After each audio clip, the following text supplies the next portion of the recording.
अस्सलामुअलैकुम, मैं हूं इरफान समोर। दोस्तों, नून लीग जो कल तक दूसरों के लिए गड्ढे खोद रही थी, आज खुद उन्हीं गड्ढों में गिर रही है। जो कल तक दूसरों के लिए मुतकब्बिराना कलमात अदा कर रही थी, आज वही कलमात नून लीग के गले पड़ रहे हैं। और आज नून लीग जिस मकाम पर खड़ी है वो डूब मरने का मकाम है, क्योंकि नून लीग की हालत ये है कि आज उनका कोई टिकट लेने वाला नहीं है। किसी को ज़बरदस्ती टिकट देते हैं तो वो टिकट उनके मुंह पर दे मारता है। ये हुआ कहाँ है, कैसे हुआ है और क्यों हुआ है, ये आज मैं आपको तफसील के साथ बताऊंगा। साथ ही आज आपको मैं ये भी बताऊंगा कि नून लीग के बड़े लीडर्स हैं वो इलेक्शन नहीं लड़ रहे। क्यों नहीं लड़ रहे, क्या वजह बनी है, यह भी आपको बताऊंगा। दोस्तों, आज खबरें इंतहाई इंटरेस्टिंग, हैरानकुन और चौंका देने वाली हैं जो आपके साथ शेयर करनी है। लेकिन उससे पहले नए आने वाले दोस्तों से गुजारिश है कि वो अपने इस यूट्यूब चैनल को सब्सक्राइब कर लें, बेल आइकन पर क्लिक कर दें और फेसबुक पेज को भी फॉलो ज़रूर कर लें। दोस्तों, मैंने आपसे इस खबर पे आते हैं, लेकिन सबसे पहले तो आपसे एक बात शेयर करनी है। आपसे मैंने एक बात की थी कि मेन स्ट्रीम मीडिया जो है वो इस वक्त मुकम्मल कंट्रोल्ड है और झूठ फैला रहा है और सिर्फ पीटीआई के खिलाफ खबरें दे रहा है। आपको यकीन नहीं आ रहा था ना, मैं आज की ताज़ा दो मिसालें आपको दे देता हूं। पीटीआई के दो रहनुमा हैं, एक चेयरमैन है मौजूदा बैरिस्टर गौहर साहब, उन्होंने प्रेस कॉन्फ्रेंस की।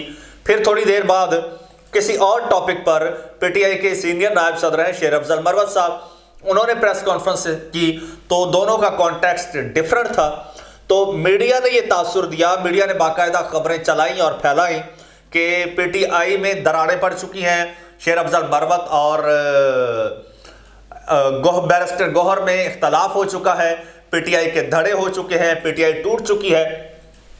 ये आपके मेन स्ट्रीम मीडिया ने खबरें चलाई, सारा दिन न्यूज़ चैनल्स पर चलती रही।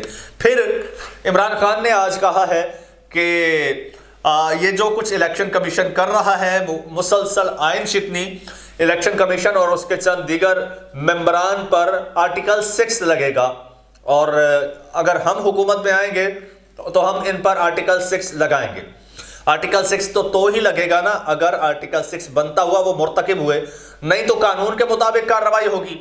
तो हमारा नाम निहाद मीडिया, उसने क्या खबरें चलाई और फैलाई कि इमरान खान साहब इलेक्शन कमीशन को धमकियां दे रहे हैं। कहते हैं मैं तुम्हें फांसी पर लटका दूंगा, कहते हैं कि मैं तुम्हारे खिलाफ आर्टिकल 6 लगाऊंगा और मैं आइन शिकनी और बगावत का मुकदमा करूंगा। और भाई, मुकदमा तो तब होगा अगर बनता होगा। सीधी सीधी बात का तो रोके, इमरान खान साहब ने यह बात की है। धमकी का लफ्ज यूज कर रहा है मीडिया के, इमरान खान साहब धमकियां दे रहे हैं। इसी मीडिया ने मैनिपुलेट किया था। इमरान खान साहब ने, एक जज थी ज़ेबा, उसके बारे में कहा था कि ये जो हमारे कारकुनान के साथ हो रहा है और आप जिस तरह के फैसले दे रही हैं, हम इक़्तिदार में आएंगे तो हम आपसे इसका हिसाब लेंगे, आपके खिलाफ कानूनी कार्रवाई करेंगे। इमरान खान साहब ने यह कहा था कि कानूनी कार्रवाई करेंगे। मीडिया ने इसको मैनिपुलेट करके कहा कि इमरान खान साहब कह रहे हैं कि हम आपको देख लेंगे, मैं आपको देख लूंगा। इमरान खान साहब ने जज को धमकियां दी हैं। ये मीडिया ने यह तासुर दिया था। अब फिर मीडिया ये तासुर दे रहा है कि इमरान खान साहब जो हैं वो धमकियां लगा रहे हैं इलेक्शन कमीशन को। हालांकि बात ऐसी नहीं है। इसीलिए मैं कहता हूं कि इस मेन स्ट्रीम मीडिया पर, इस लोकल मीडिया पर लानत भेजें। हमारा वाहिद सोर्स, हमारा वाहिद सहारा, हमारा वाहिद जरिया और source of information social media है। हम मुकम्मल इसी पर रिलाय करते हैं। दोस्तों, आते हैं नून लीग की जानिब। हालत पतली है, काबिल रहम हालत है और बड़े बुलंदोबाग दावे किए गए और ऐसा तकब्बुर के साथ ये लोग चलते थे, ऐसी बातें करते थे, वो आज इनको ले डूबी है। क्योंकि गुरूर तो, तकब्बुर तो खुदा को भी पसंद नहीं है कि उसके बनाए हुए बंदे गुरूर करें, तकब्बुर के साथ चलें, क्योंकि गुरूर का हमेशा सर नीचा होता है। और आज हमने अपनी आंखों से देख लिया है, आज हमने अपनी आंखों से देख लिया है गुरूर का सर नीचा होता और इन मगरूर लोगों को मुंह की खाते। हुआ कुछ यूं है कि इस वक्त इलेक्शन सर पे है।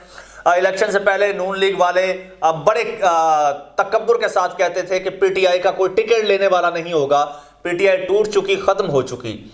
इसका नतीजा एक तो ये निकला कि पीटीआई ने 2430 मेंबरान ने कागजात नामजदगी जमा कराए और ये तारीखी है। और पाकिस्तान में जितनी भी सियासी जमातें हैं सबसे ज़्यादा कागजात पीटीआई ने जमा कराए। एक एक हल्के में 10-10 लोग हैं पीटीआई का टिकट लेने वाले। दूसरी जानिब नून लीग है, नून लीग का टिकट लेने वाला कोई नहीं है। मियाँ साहब जब आए, मियाँ साहब को पता चला कि यार मेरी तो हालत पतली है, और उन्होंने एक सर्वे भी करवाया। एक जनाब अपने इलेक्शन सेल का चेयरमैन मुकर्रर कर दिया इसाक डार साहब को, और उन्हें कहा गया कि एक सर्वे कराओ, पता चले हमारी पॉपुलैरिटी कितनी है, हमारा वोट कितना है। वो सर्वे में बुरी तरह से शिकस्त खाई नून लीग ने। उसके बाद नून लीग ने फैसला किया कि नहीं, इस तरह से हम मुकाबला नहीं कर सकते इमरान खान का, लिहाजा हमें इलेक्टेबल्स की सपोर्ट की ज़रूरत है। तो नून लीग ने इलेक्टेबल्स के साथ राबते किए, यहाँ तक कि नून लीग छोटी छोटी जमातों के पास नून लीग के बड़े बड़े लीडरान चल के गए। इवन पार्टी के कायद नवाज शरीफ साहब अपनी बेटी तक को लेके गए अपने मुखालफिन, अपने हरीफों के दर पर हिमायत मांगने के लिए कि इलेक्शन में हमें हिमायत दो, हमारे साथ सीट एडजस्टमेंट करो। अगर इतनी बड़ी पार्टी है, मकबूल पार्टी है, और इतनी बड़ी पार्टी है कि वो अपना वजीर आजम लाना चाहती है, तो उसको क्या ज़रूरत है भला छोटी छोटी जमातों से, नौ मौलूद जमातों से हिमायत लेने की और उनके साथ सीट एडजस्टमेंट करने की। काफ लीग जैसी तांगा पार्टियां, उनके साथ सीट एडजस्टमेंट करने के लिए मियाँ साहब अपनी बेटी को लेकर खुद उनके दर पे जाते हैं। और कल को बनी है पार्टी इस्तेकाम पाकिस्तान पार्टी, उनके साथ सीट एडजस्टमेंट कर रहे हैं। ये हालत है इस वक्त नून लीग की। और फिर सोने पर सुहागा, आगे चलिए। अब लोगों ने फिर जब इलेक्शन सर पे है तो कागजात नामजदगी जमा करा रहे हैं। ऐसे कई हल्के हैं जिनमें नून लीग का कैंडिडेट ही नहीं है। जहां पर नून लीग का कैंडिडेट ही नहीं है तो नून लीग टिकट किसको देगी? अच्छा, आगाज हुआ है टिकटों की तकसीम का बलूचिस्तान से, कि सबसे पहले बलूचिस्तान के सूबे को हम कवर करेंगे, कौमी और सूबाई असम्बली की नशिस्तों पर हम टिकट्स देंगे। नून लीग ने टिकट्स बांटे और कुछ ऐसे लोगों को बांटे जिन्होंने उनको शर्मिंदा कर दिया। तो वो मैं आपको खबर बताता हूं, फिर यह भी बताऊंगा कि कौन सा लीडर इलेक्शन नहीं लड़ रहा और क्यों नहीं लड़ रहा। जनाब खबर गौर से सुनिएगा, बड़ी इंटरेस्टिंग है। बलूचिस्तान से साबिक एमएनए याकूब बजिंजो ने मुस्लिम लीग नून का टिकट लेने से इनकार कर दिया। लेकिन जब आप इसकी वजह जानेंगे आप हंस हंस के लौट पौट हो जाएंगे, आपको तरस भी आएगा नून लीग पर। कहते हैं जी, मुस्लिम लीग नून ने कल बलूचिस्तान के उम्मीदवारों को टिकट्स जारी किए थे। याकूब, ये लाइन सुनने वाली है, याकूब बजिंजो ना ही नून लीग में शामिल हुए और ना ही टिकट के लिए अप्लाई किया, मगर इंचार्ज नून लीग इलेक्शन सेल इसाक डार ने उन्हें फिर भी टिकट जारी किया। रियाज साहब जरा गौर से सुनिएगा, ये हमारे रियाज साहब बैठे हैं इधर, गौर से सुनिएगा। ये कहते थे कि कोई टिकट लेने वाला नहीं होगा पीटीआई से। अब याकूब बजिंजो ना तो नून लीग में शामिल हुए हैं रियाज साहब, और ना ही टिकट के लिए उन्होंने अप्लाई किया है, मगर फिर भी नून लीग के जो इलेक्शन सेल के इंचार्ज बने हुए हैं इसाक डार साहब, उन्होंने आज़ाद उम्मीदवार की हैसियत से कागजात जमा कराए हैं। इसाक डार साहब ने उनको भी टिकट पकड़ा दिया। ये हालत है इस वक्त का नून लीग की। आज़ाद उम्मीदवारों को टिकट्स पकड़ा रहे हैं और वो मुंह पे मार रहे हैं, वो टिकट नहीं ले रहे। ये इनको असल में इनका गुरूर ले डूबा है। जो कल तक ये बात करते थे ना कि इमरान खान का कोई टिकट लेने वाला नहीं होगा, पीटीआई का कोई टिकट लेने वाला नहीं होगा, अब इनका कोई टिकट लेने वाला नहीं है। ये आज़ाद उम्मीदवारों को टिकट्स दे रहे हैं और वो टिकट्स उनके मुंह पे मार रहे हैं। अब आगे बढ़ते हैं, आपको एक और खबर देते हैं, इसी से रिलेटेड है, मुस्लिम लीग नून से। मुस्लिम लीग नून की आला क़यादत ने लाहौर की 12 नशिस्तों पर उम्मीदवारों के नाम फाइनल कर लिए हैं, जिसमें साबिक स्पीकर कौमी असम्बली सरदार अयाज सादिक का नाम शामिल ही नहीं है सिरे से। अयाज सादिक का नाम स्पीकर रह चुके हैं कौमी असम्बली के, और एक नहीं एक से ज़्यादा बार, लेकिन उनका नाम ही शामिल नहीं है। ये कितनी बड़ी ट्रेजेडी है नून लीग के लिए। क्यों नहीं है? अब असल स्टोरी क्या है ये जानने की हम कोशिश कर रहे हैं, लेकिन उन्होंने जो उज़र पेश किया है वो मैं आपको सुना देता हूँ। वो कहते हैं जी, नून लीग ने सूबाई दारुल-हुकूमत लाहौर से कौमी असम्बली की 14 में से 12 नशिस्तों पर उम्मीदवारों के नामों को शॉर्टलिस्ट कर लिया है। ताहम लाहौर के बड़े बड़े नाम नून लीग के टिकट से महरूम रह गए हैं। नून लीग के टिकट से महरूम रहने वालों में अयाज सादिक, राना मुबशिर, सरदार नसीर भुट्टा, साबिक MNA वहीद आलम, राना मशहूद और मियाँ मरगूब अहमद शामिल हैं और इनको टिकट ही नहीं दिया गया। और नून लीग उज़्र पेश कर रही है कि जनाब अभी ज़िमनी इंतखाबात होने हैं तो ज़िमनी इंतखाबात में इनको टिकट्स देंगे। क्या लॉजिक है जनाब, ज़िमनी इंतखाबात में टिकट्स देंगे या फिर हम इनको सेनेट में टिकट देंगे, हम इनको सेनेटर बना देंगे।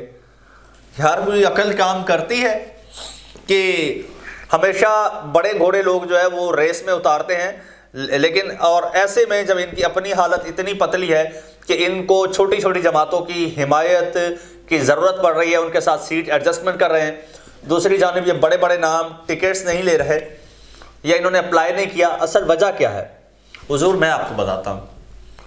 ये जो पूरा ग्रुप है ना, ये नून लीग से नाराज़ है। जिस तरह से कुछ लोग तो खुल के सामने आ गए थे, कुछ लोग फिर वज़ादार लोग होते हैं, वो किसी की खामियों पर, कोताहियों पर जो है वो पर्दा डालने की कोशिश करते हैं। तो ये सरदार अयाज सादिक लोग भी बेसिकली उन्हीं में से हैं। तो असल ये वही चीज़ है, ये लोग वैसे अलग हो चुके हैं, लेकिन ना नून लीग बता रही है ना ये बता रहे हैं, और ये बता नहीं रहे लेकिन ये गेम पड़ चुकी है, इसीलिए इन्होंने टिकट लेने से इनकार कर दिया है। तासुर दिया जा रहा है कि इनको टिकट दिया नहीं जा रहा। दोस्तों आने वाले चंद घंटों में मजीद बड़ी डेवलपमेंट्स होने वाली हैं।